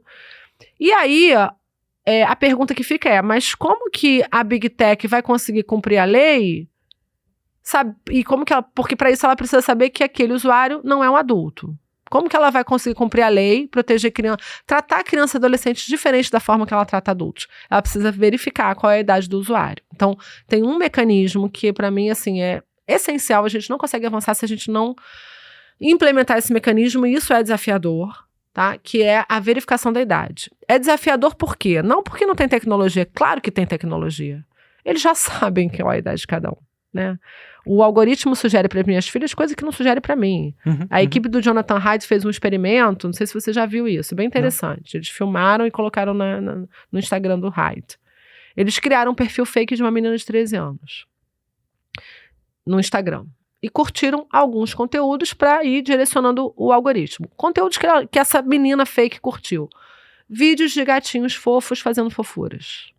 O que o algoritmo, pela lógica, deveria entregar?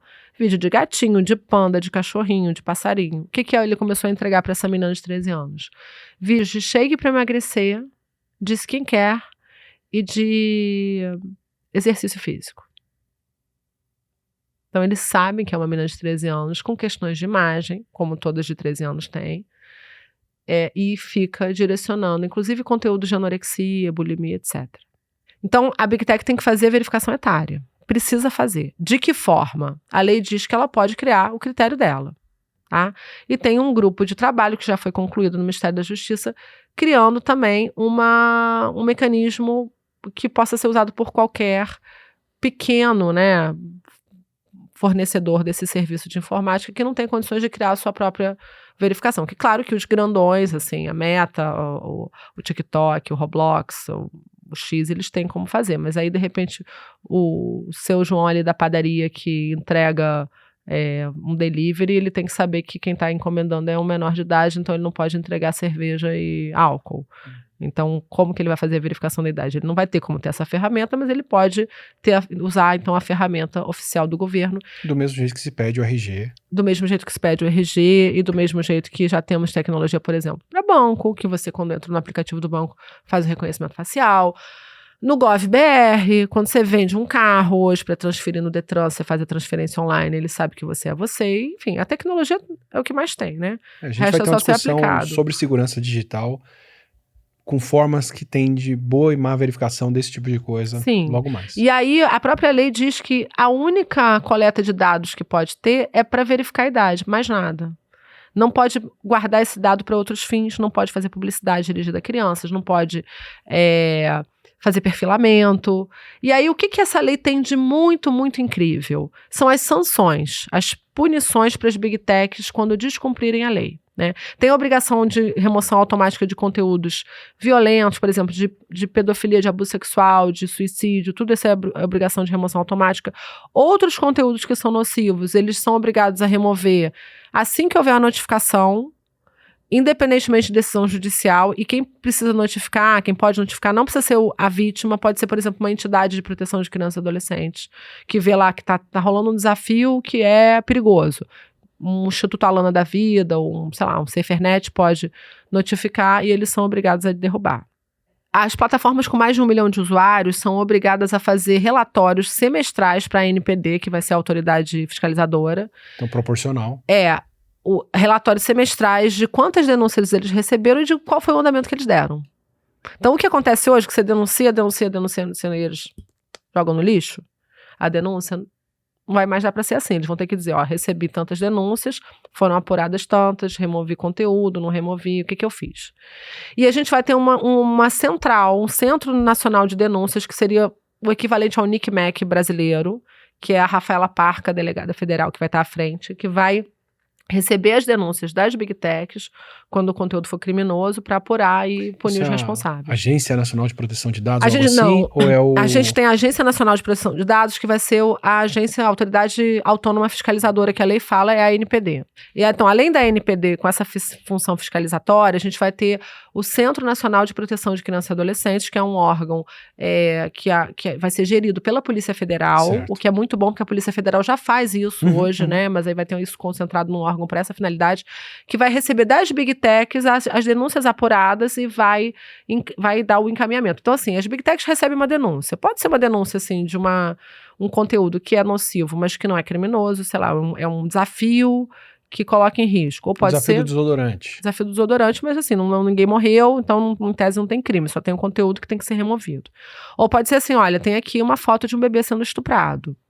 E aí esse conteúdo que é criminoso, eles mandam para essa central, para esse centro de proteção, já com os dados todos apurados do usuário, o e-mail, o IP do equipamento, o servidor, tudo que tiver de apuração de dados, né, para investigação, eles já vão mandar isso mastigado para a Polícia Federal concluir a investigação e encaminhar para a Justiça.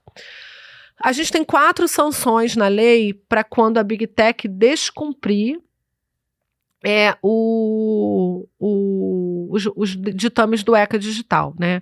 E uma dessas sanções é algo muito importante, que é uma multa que pode chegar a até 50 milhões de reais em cada caso de descumprimento.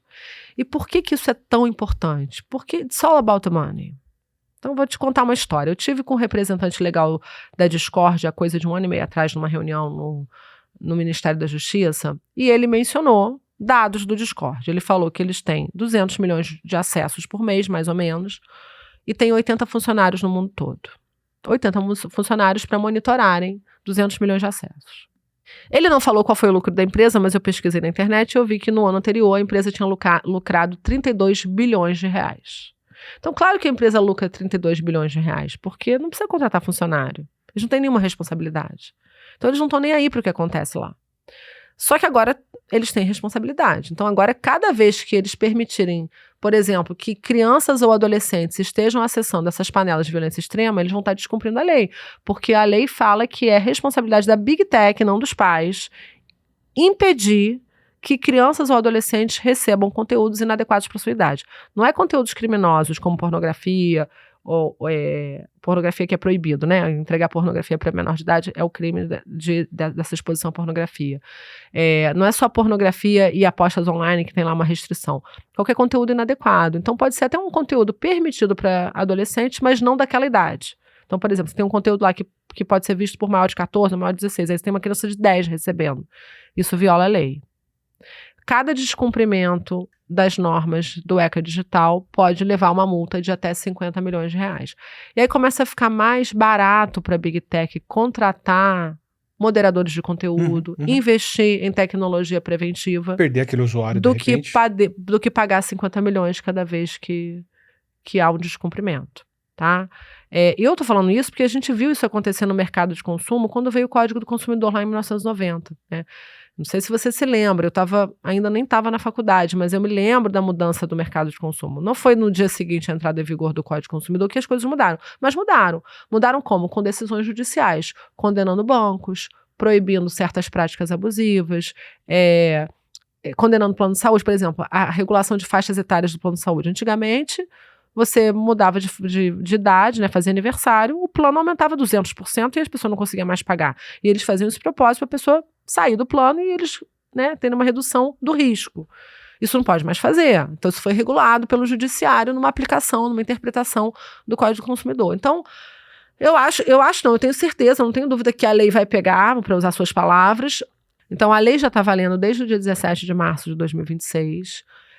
Significa dizer que hoje já pode ser, a qualquer momento, ser aplicada a multa pela ANPD, porque em caso já esteja sendo descumprido, e o que eu tenho lido nos meus grupos, que eu tenho vários grupos de ativistas pela infância, é que, por exemplo, os sites de pornografia continuam só validando com a mera autodeclaração de idade. Isso não pode, tem que ter verificação da idade nos sites de pornografia para impedir o acesso de menores de 18 anos. E aí, assim, eu acho que à medida que começar a doer muito no bolso, eles vão entender que o Brasil é um país sério, com uma justiça séria, e eu tô falando isso sério porque eu faço parte dessa justiça. Tem o Twitter, né, para mostrar isso acontecendo. Exatamente. E aí, e a verdade é que doeu muito no bolso, penhorou, bloqueou dinheiro das Big Techs nas contas, assim, a solução vai acontecer. Não tenho dúvida que eles vão se adequar, né? Demora um tempinho, normal, assim, vai demorar um tempo até eles se adaptarem. Eu acho até que a lei previa um prazo de vacância de 1 ano e esse prazo foi antecipado para 6 meses quando foi sancionado pela presidência. Eu acho que mais por questões políticas, ano eleitoral, né, é um capital político importante, né, agradar as famílias, mas, enfim, eles vão se adequar. E as famílias não são isentadas de qualquer responsabilidade pela lei, né? O que o ECA faz é dizer para as Big Techs, olha, você tem que tornar o trabalho dos pais mais fácil, está muito difícil. Exato. Os pais sozinhos, né, sobrecarregados. Então, tem que ter todos os controles parentais em português, independente de onde a plataforma está localizada. Tem que ser fácil. A proteção tem que vir por padrão o mais protetiva possível, para que os pais retirem camadas de proteção e não precisem adicionar nada. Ou seja, baixou o aplicativo, não fez nada, a criança está o mais protegida possível. Todas as camadas estão lá. Não precisa ficar caçando dentro da configuração como é que faz para melhorar. Outra coisa legal também, que as Big Techs são obrigadas a criar programas de letramento digital para todo mundo, para crianças, adolescentes, para as famílias, para os educadores, para o governo, para todo mundo. Ensinaram todo mundo a usar o iPhone, ensinaram todo mundo a usar IA, ensinaram todo mundo a usar o Instagram. Por que não vamos ensinar a usar isso? E outra, eles são quem tem o lucro, né? Então, quem tem o bônus tem que ter o ônus também. Então, se você ganha dinheiro com isso, você tem que... Eu acho que, na verdade, é quase uma variação do Código do Consumidor. Dever de informação, dever de colocar no mercado um produto seguro, tudo isso está lá no Código do Consumidor. Se a gente só aplicasse o Código do Consumidor, já teria aí muita coisa abrangida. Mas a lei é maravilhosa, é muito mais específica, ela traz, assim, esse dever de cuidado compartilhado. Né? A lei traz muito esse cuidado compartilhado, que é de todos, inclusive das plataformas e também das famílias, e também do governo, e também das autoridades. Todo mundo é obrigado, a sociedade é obrigada a cuidar das crianças. Teve agora há pouco tempo a entrega do Oscar, e o diretor que ganhou o Oscar do melhor filme estrangeiro, né, que foi o dinamarquês, ele falou sobre isso, e ele falou assim: é dever de todos os adultos cuidar de todas as crianças. E é isso. Essa é a lógica da aldeia. Essa é a lógica da Constituição Federal, do ECA Digital, e eu gosto de parafrasear aqui para a gente chegar aqui no nosso final, esse ditado africano conhecido, dizendo que é preciso toda uma aldeia para proteger crianças no ambiente digital.